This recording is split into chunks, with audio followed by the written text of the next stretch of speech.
Përshëndetje Mudra. Mirë se keni ardhur në Time Podcast. I'm Leonarda. I'm Lejla. Welcome home. We are back.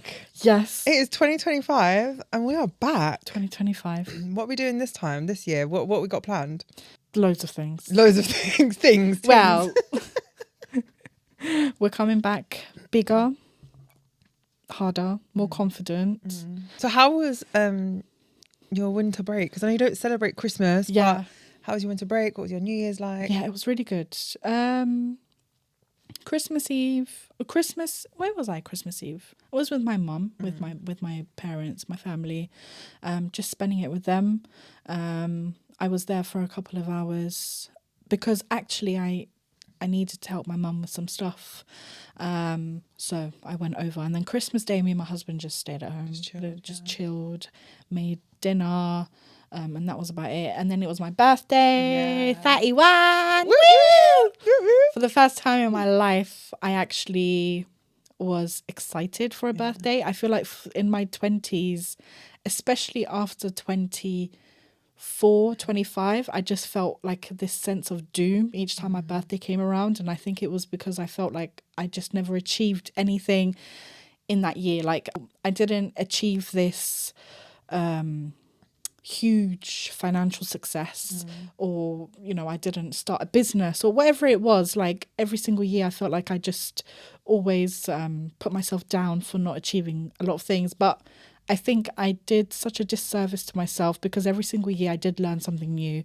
I did learn how to perfect creating a website. I did learn what kind of graphic designer I am. I did learn how to be quite upfront with customers per se. I don't know, but I did learn quite a lot of things that I don't think I gave myself credit for. And this year, when I woke up, I just felt this sense of like, welcome to your 30s. Even though I turned 31, but welcome. This is the start of just the beginning. 30s are the best years. Yeah. So I'm kind of embracing it. And my husband, we don't do a lot of big birthdays, and the reason is, again, when you're of faith, birthdays are not really something to celebrate. So I don't. Last year I made Lejla for my birthday cake. Make some for my birthday when it comes. I'm making Lejla for Ramadan, so I'll bring it in. Yeah, I'll bring it in, but you're also coming over. So this year, my sisters bought a birthday cake. It was so beautiful. It was all purple, butterflies, just a piece of Leo, because I love butterflies. I don't know, my obsession with them. And it was nice because my flat just felt so big, like so small with the amount of people that were there. We were laughing, and that's kind of what I like my birthday to be about. And then New Year's, my husband always works. Yeah. So I think I celebrated New Year's Eve with him once because we both had COVID. That was it.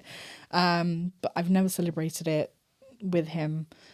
He's always been at work, and we were just with my parents, my mom. My dad went to bed before New Year's Eve, and I feel like dads do that every just like, I'm going to bed, bye. You celebrate on your own. He's like, what do you mean in the church? He's just judge. He's just like so simple. Like not in the middle of the height. Literally not in the middle of the height. And he always says, he's always like san interessant. Like I kan bara gå till judge och get more. He's like, I want the veterinary to stop. Like it's going too quickly. Do you know what I mean? The older you get, the more you're like... It's just the way, that's so funny. But it's true though, isn't it? I guess you get to that point in life where you've just seen it all at some point. Exactly. But yeah, it was just nice. And then me and my sister, we just watched the fireworks outside. But it was only a little bit of us during this time. But it was nice. And I didn't really do a lot. I wanted to take this time to just... just relax, kadole park, because we were doing so many things. Listen, and I just we needed that slow down and do nothing for those 2 weeks. Like I think we were here a couple of days before Christmas recording our last episode, and I remember saying to you, I was like, I'm done. Yeah, I know. I'm finished. Yeah. Balma for this year. Yeah. See you in 2025. Have a good time with your husband. inte ministerpesten. Men som följde jag till. Och krypuma. Don't speak to me. I needed it. Like, I haven't left the house in 2 weeks. Today is like the first time that I've really properly left the house in over 2 weeks. Yeah, since the podcast day, then we did our Christmas food shopping the next day. I just stayed in the house for the rest of it. How was your Christmas? It was the best Christmas I've ever had in my whole entire life. Because, I mean, you know, I'm not religious, so I don't celebrate for any religious reasons. Yeah. But I just love the coziness and I love the festivities of Christmas. I love New Year's Eve. I love all of that.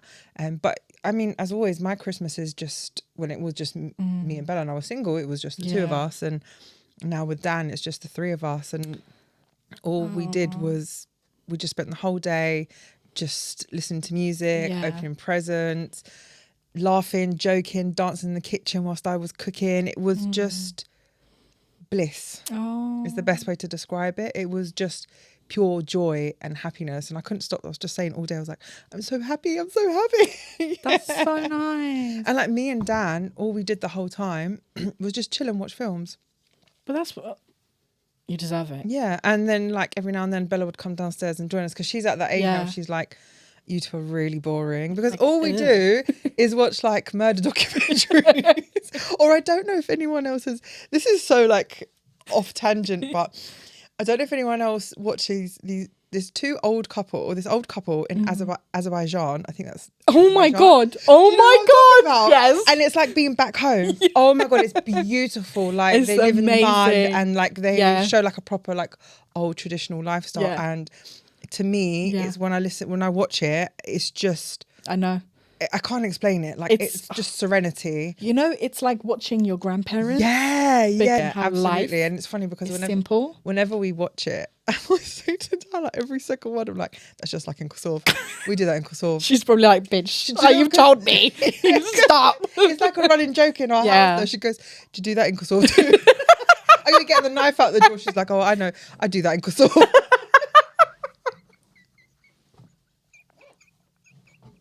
I love Dan for that. But this is like, I think people have this misconception that, especially when you have like a mixed heritage relationship or a same-sex relationship or whatever, that you lose your identity and you lose who you are. Because I know that's what people think. People say, not that I give a shit. But the fact of the matter is, like, I take my heritage and my identity in everything that I do, to the point where it's like a really funny joke in my home. And my girlfriend's like, oh yeah, in Kosovo. Did you know that we do this in Kosovo?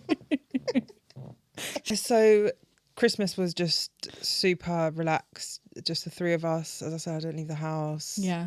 We just spent the time watching films, playing games. And then New Year's Eve, pretty much the same. Yeah. I always do like a charcuterie board. And me and Dan will just have like a couple of glasses of wine, have some champagne. Yeah. And then in our home, in the attic, you can see all the fireworks across London.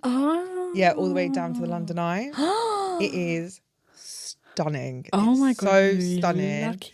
So we were just watching, we were just chilled. It was like having front row seat. It was amazing. Oh my god. Yeah, it was honestly the best Christmas and New Year that I've ever had in my whole entire life. I'm so happy. Like I've really come into 2025 just feeling really content and wanting more of that. Yeah. And I feel like last year I became very tunnel visioned. Yeah. Very tunnel vision. Like we started the podcast and it was just in at the deep end straight away, and everything was happening so fast, which we're both really grateful for, right?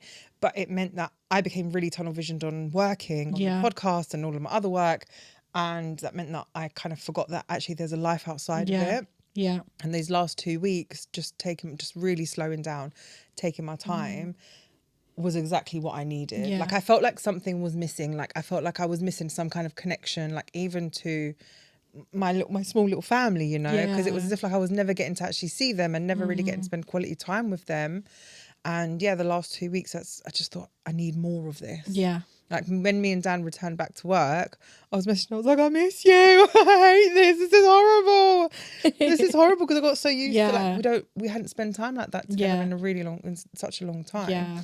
And not just like ships in the night. It was like actual quality time, like bonding and I can't explain it. It was just it was desperately needed. Yeah. You just need when I bond with my husband, the way we bond is be close enough to each other, but not too close. I'm one of those people that don't touch me kind of woman. Oh no, I need to be in your skin. No, I'm just like, God, no, I have to be like all cozy cuddle. That's how my husband is. He will just put his like head on my lap, and I will be there for like 20 minutes, and then I'll be like, move. That's enough now. Oh my Please God. move. Please move. And he always looks at me, he's like, you're so mean. And I'm like, no, but like, I want to be comfortable. But when me and my husband, when we bond, it's through just literally watching something together, and just being close enough, but not too close enough. The way I explain it, I put this in a. We can bond, but you stay there. Yeah. I'll stay here. No, the way I explained it on the TikTok comment actually was, I love my man for the fact that he can respect my space and I can respect his space, and we don't need to be so close to each other to actually feel like we're spending time together. We don't need to be I don't actually need to be in the same room. I just need to feel the presence of my husband. Yeah. And that's enough for me. Because Girl, you wouldn't last a day in a lesbian relationship. No, I wouldn't. Last a day. Two women in a relationship, that would not fly. Your relationship would be done day one, be finished. Well, at least we can rule out. At least I know for once and for all. It's funny because when I was listening back to our last episode before Tosca, because we were speaking a lot about our relationships, and I was really reflecting on the fact that we're yet to have someone on the podcast who is single, who has chosen to be single, who has, I know we always bring up this term like decentering men, but who is actually, that's her lifestyle. Yeah. And I'm really keen, like I really want to get Same. someone on the podcast, because obviously our experiences right now are not of a single woman's. No. Do you know what I mean? Like I've got experience of being single, but currently that's not my life experience, and it's not yours either. And I don't want to leave that out. Like, No, I really sometimes either. like, even when we're having these discussions about our relationship, I'm like, oh, how many women are listening to this thinking I can't relate?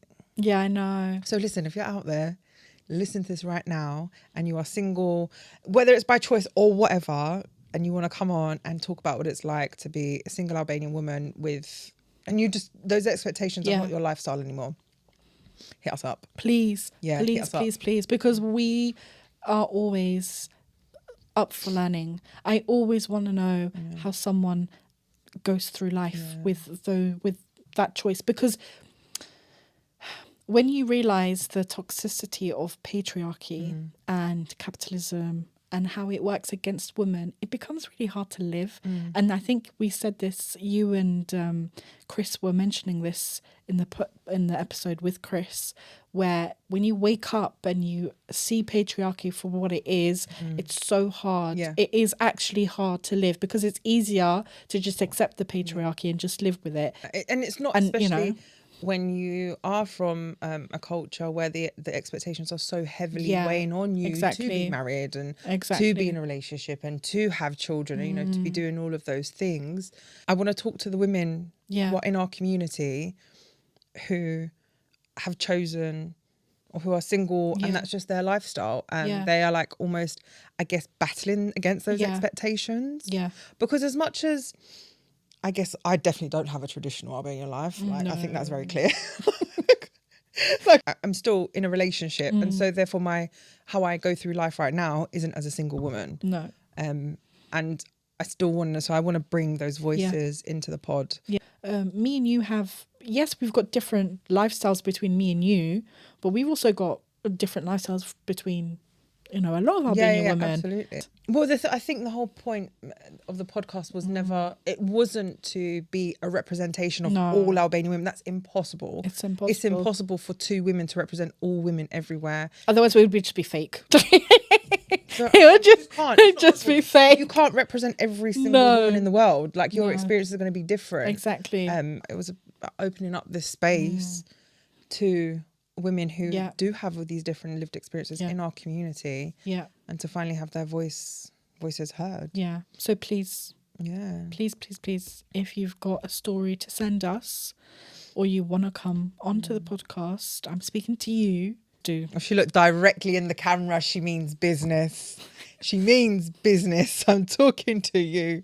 Look, the reality is as much as things are changing and there is this active movement and progression is starting to happen, that new research has come out from UN Women in Kosovo in 2024 that showed this time it was 54% of women who had experienced abuse and violence, as opposed to 2018, which was 58%. Yeah. So that's only a 4% drop. Yeah, it is. Which is absolutely nothing. And that 54% does not actually include domestic violence in if you're living in families. yeah, it was just intimate partner violence. It's just intimate partner violence. So you can only imagine. Actually, it might still be the same.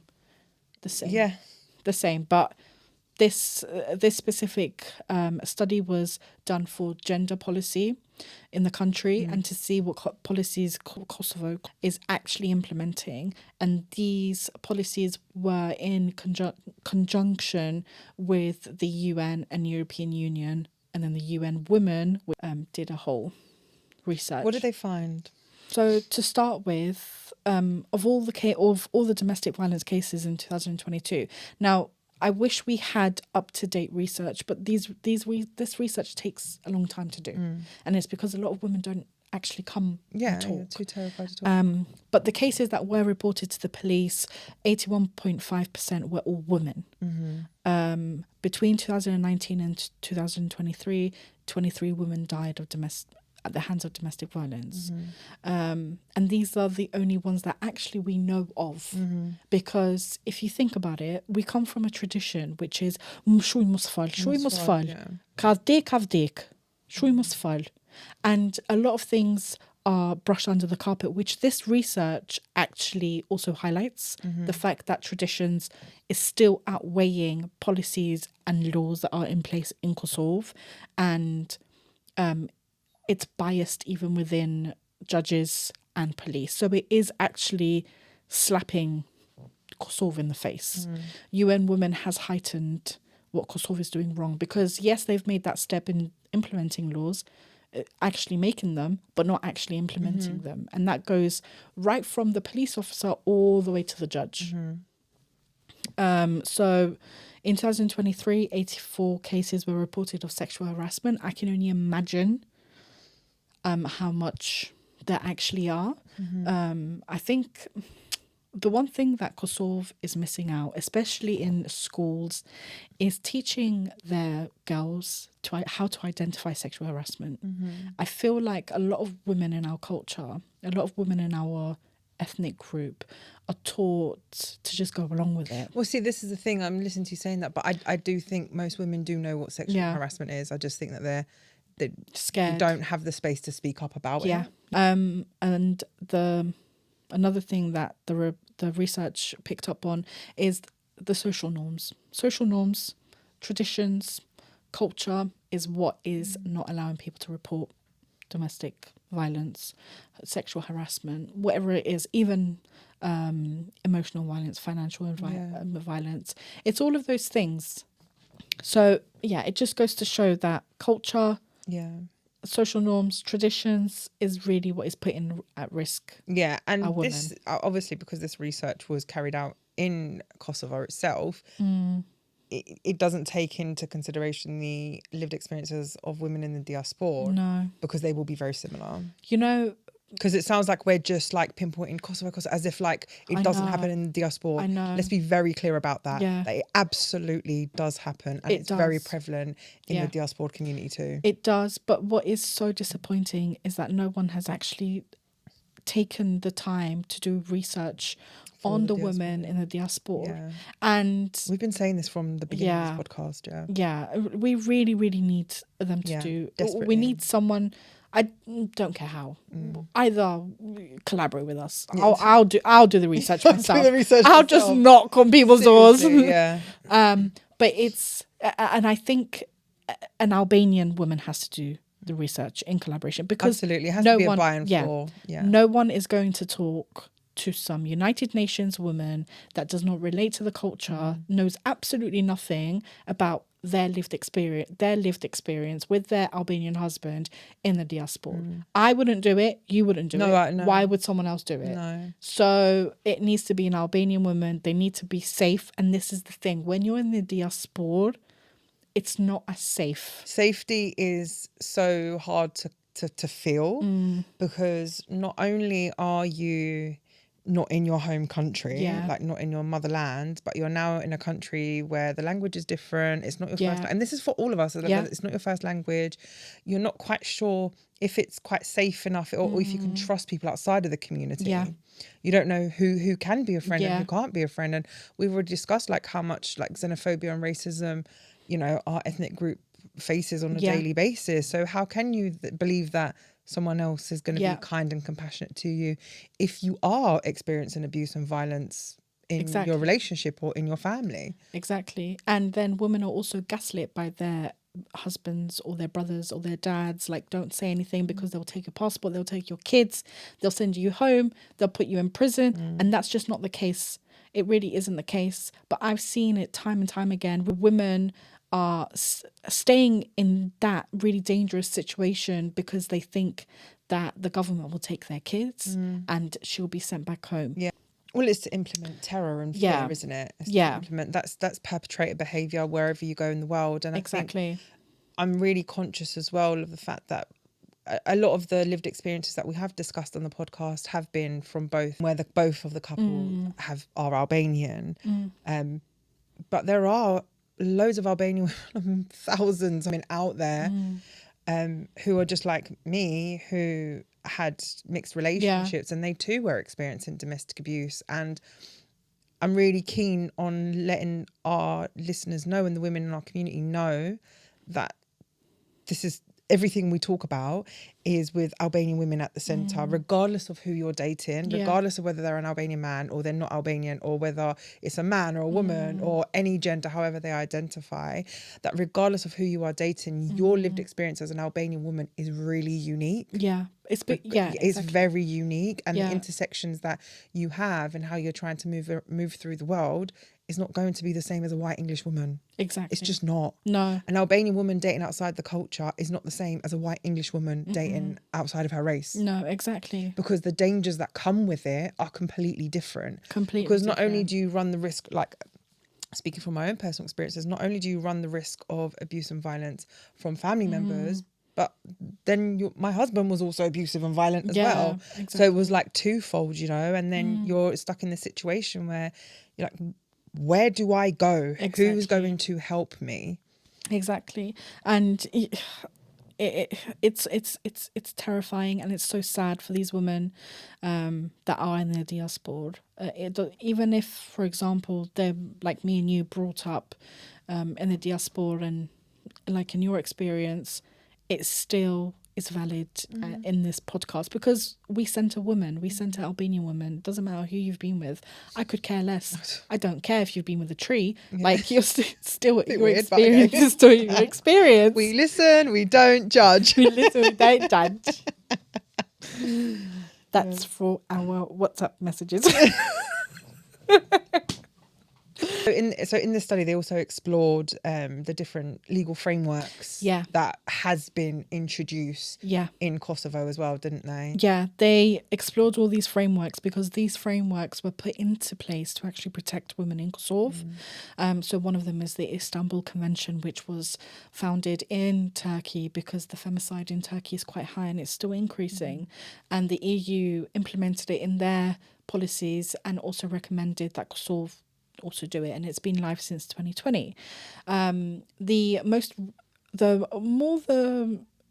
kind of a new law is the one done in 2023, gender-based violence emergency protection orders and the national coordinator role. So that's put in place for emergencies to protect those women that are going through gender-based violence from their partners, from their family. Another one is the Criminal Code Amendment, so increased penalties for sexual harassment, which I'm happy about, but I kind of want to see. I want to see the full extent. Same, and I think these are going to be really hard, I guess, to measure the outcomes, because also if if violence and abuse is so underreported, which we know it is, right? How is the outcome of these implemented laws and fines going to be measured? Exactly. It will be interesting to see how the sexual harassment penalties are actually measured, especially because judges and police officers and these people that should be upholding these laws are doing it in the way of bias. They're not actually doing it properly. The free legal aid law, which has been expanded to gender-based violence victims. Before, it used to be more for like divorce, family, land, like these things that actually, you know, it didn't really extend to gender-based violence. And the social and family service law, which provides comprehensive services to victims. So this is to protect and advise women with children, whoever it is. So those are the key laws that have been put in place. Now, if they've all been upheld, this research shows no. So the findings in the research shows that, yes, they've put these in place, but they're not being actually used as the first point. Actioned. And this highlights that this is such a big issue even in the West, like the UK and America, and when laws are introduced for gender-based violence victims, the actual implementations and if those laws are actioned how they should be is always a completely different story. And it takes so much activism, mostly from women, mostly from feminists who are at the forefront trying to ensure that other women who are victims of gender-based violence are being kept safe by these laws. Because just as you say, there is so much corruption anywhere, in any government, in anywhere where there's policies and procedures. When it comes to keeping women safe, we're at the bottom of the barrel. Yeah. And another thing that this research paper, and I actually really like this research paper because it really understood the culture. Another thing it highlighted is women don't have the same work opportunities as men. Men tend to leave school earlier because they have to make money as early as possible, whereas women stay in school. But women do unpaid labour. They do 277% around that more than men do. Wow. Whereas men work more and bring in more money. But when you look at judges, you look at policymakers, lawmakers, people in the parliament, people in the ministry, people in the judges' quarters, whatever it is, you don't see a lot of women. You see almost, the data that I saw, 80 to 90% all men. So it's like you walking into a construction site and there's just men. And how are men supposed to be trusted to apply these laws, safety laws when it doesn't work in their favour? How are judges or police officers supposed to apply these laws when they go to someone's house and that man is their friend or whatever it is? And this is the big danger, isn't it? And this is why when I say that our lived experiences as Albanian women is so unique compared to, like, you know, more white Western women, this is what I mean. Yeah, exactly. This is what I mean. That it's so intricate that our culture and our lifestyle, like these things are weaved into, even into our family homes. That, like you say, these judges and police, like they're your uncle, or they know your husband, or they know your dad, they know your granddad, and everything is about saving face. Yeah, exactly. And I, for a fact, I know that if I had to call, God forbid, if I had to call the police on my husband, my dad would tell me off. But I still do it. I don't care. But it's true. It's true that I know that the men in my family, if I ever had to call the police on someone, I know that they would judge me bad for it. They wouldn't say, oh, well done. Miliakibo.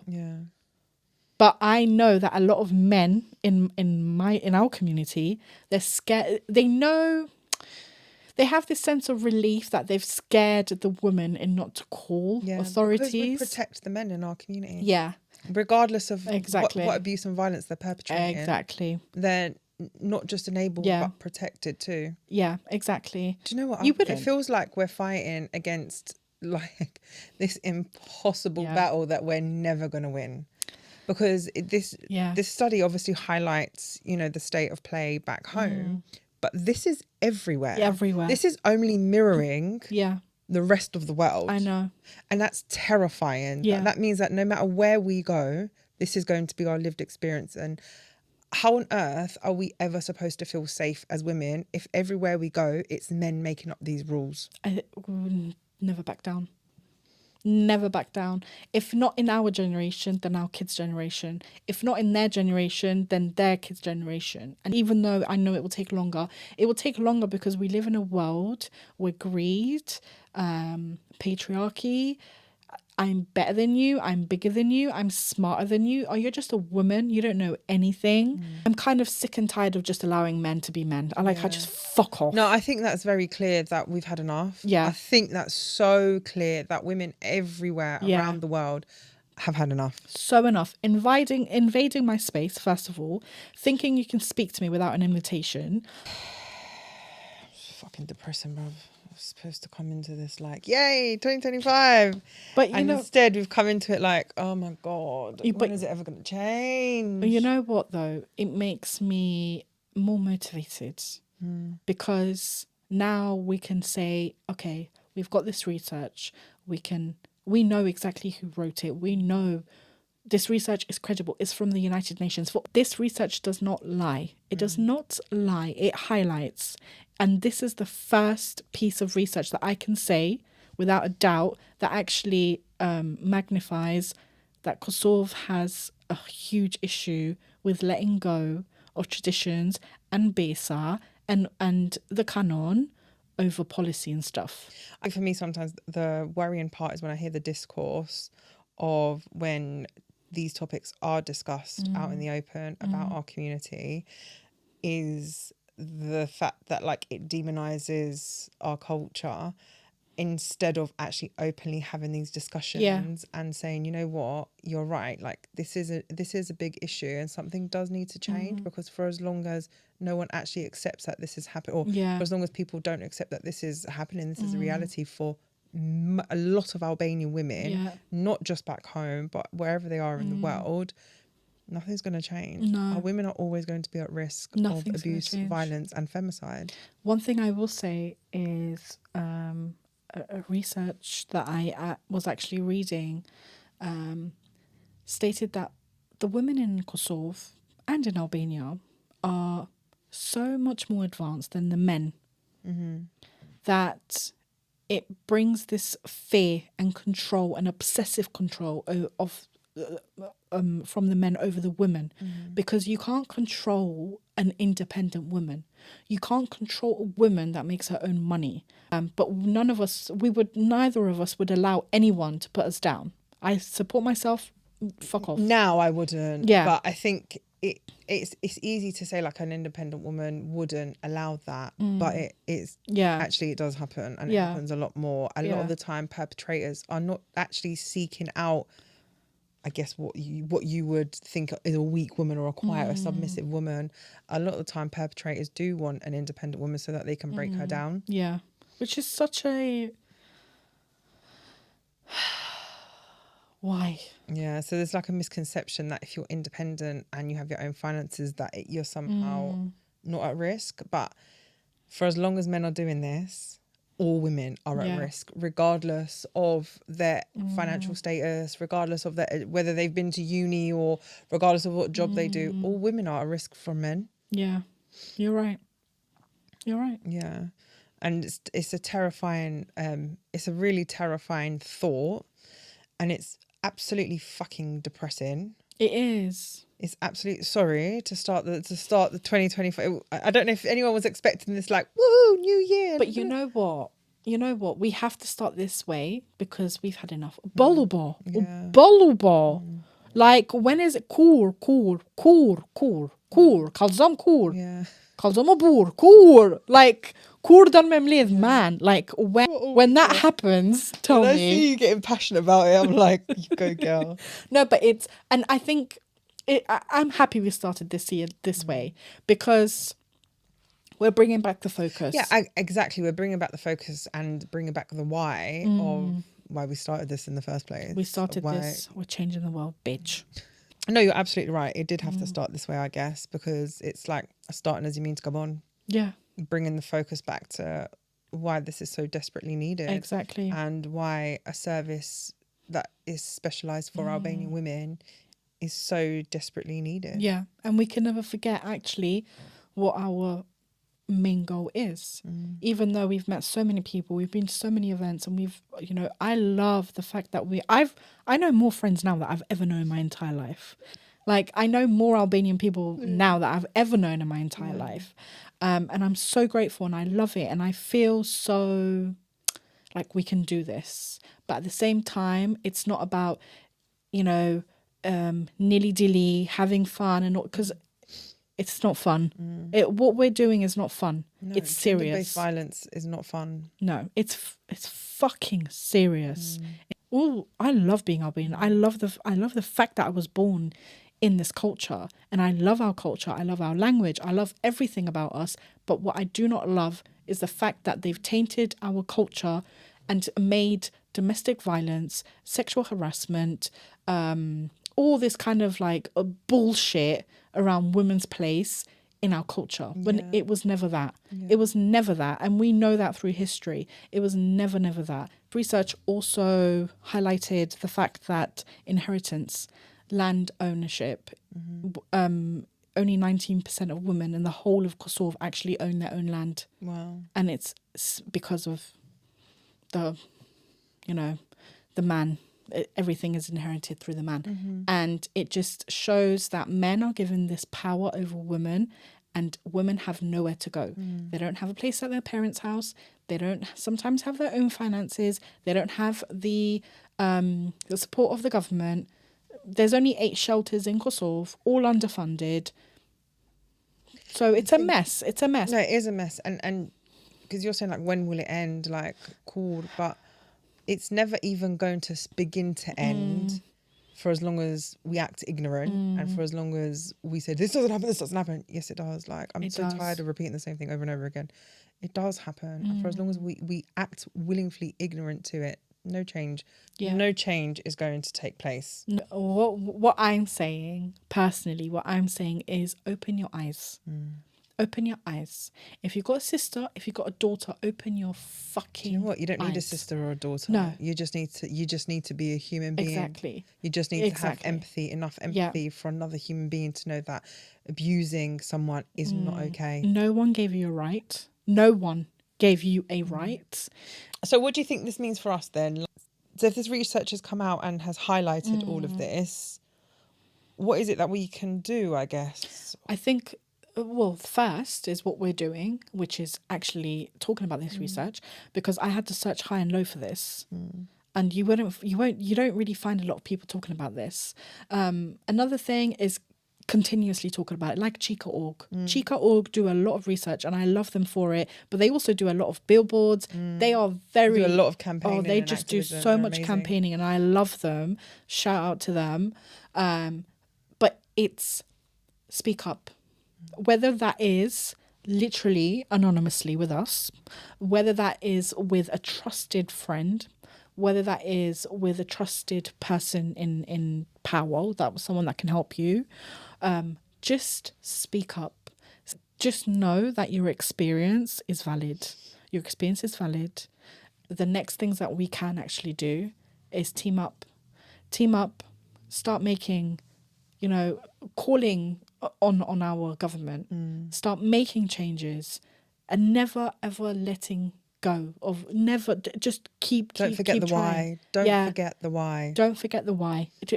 The fact of the matter is it's not something that can be done alone. It has to be something that's done as a team, like linking arms with other people, because holding the responsibility of women's lives is huge. Like, it is just, it's beyond just one person or 2 people. No. It is beyond. You can't just do that as, like, you can't even do it just as one organisation alone. It has to be something you do as a part of a bigger team, because you do have to implement so many different things, like policies, procedures and laws, and actually then the cultural education and the awareness that comes with that. Because what this is highlighting is, it's all good and well to put new laws into place, but actually if there's no education that's happening in and amongst the community, then they're not worth anything. Exactly. They're not even worth the paper that they're written on. Exactly. Penalties, all of these, you know, repercussions. I completely agree. Collaborations, coming together as a team, and having a why together. Having a why together and helping each other out is the only way we're actually going to make the first step. Because I just, as harsh as it is to say, but I just don't think in our lifetime we're going to see the end of our why. No. But we might see the first step of our why. Absolutely. I'm never under any illusion that any of this is going to end in my lifetime. No. If I've accepted that. Yeah. I've accepted that. But I also cannot go through life not being a part of something to help that change. Exactly. Especially when you are so aware of the patriarchy. I've never been... My 10-year-old daughter is aware of it. I've never in my entire life been as aware of the patriarchy as I am now. And I just can't go back to my old life. To the way it was. Yeah. No, because that Leo was so naive and just blinded by everything. And now I'm just like, what? Yeah. It's like taking off like a pair of rose tinted glasses. Yeah. Like someone rips them. I'm telling you, like the each person's journey in feminism is so like personal to themselves and it's so subjective to themselves. But that moment where those rose tinted glasses are ripped off your like face and you see things for what they are, you can never go back. No, because when you look back at it, it looks ugly. And when you look at where you are now, it looks more beautiful because you're content and you're your true self. You're not allowing anyone else to actually come in that. Even though I'm married, but I finally feel that I can go through life and just be unapologetic about it. Like, I just don't give a shit. I don't care if you're a man. I could give two shits if you've got balls. I don't care. Yeah.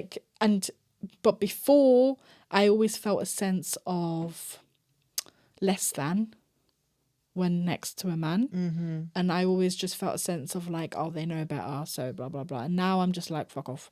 Like, bye. It's not even like trying to be like, I'm better than you. It's just like, you're so irrelevant to me. So irrelevant. You're so irrelevant. No, because you notice... You're not even in my orbit. Yeah. You notice how they speak without someone actually inviting them in that conversation. You notice how they invade your space when they've got all the space around them. You notice how they feel the audacity to say comments that are just not appropriate. You notice so many things and so many like, oh, well, this is how you should do it. Don't mansplain me. Yeah.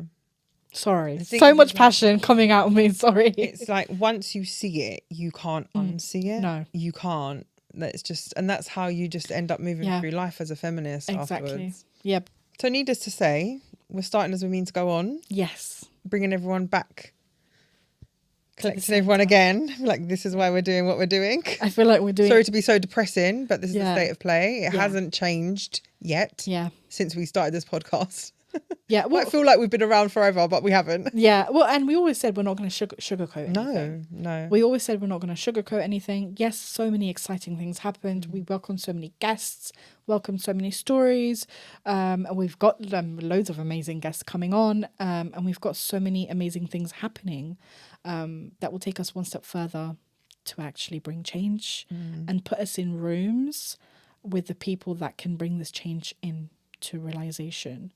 And that's what we want for this year. Absolutely. Fingers crossed we'll get there with hard work. Yeah. Happy New Year. Happy New Year.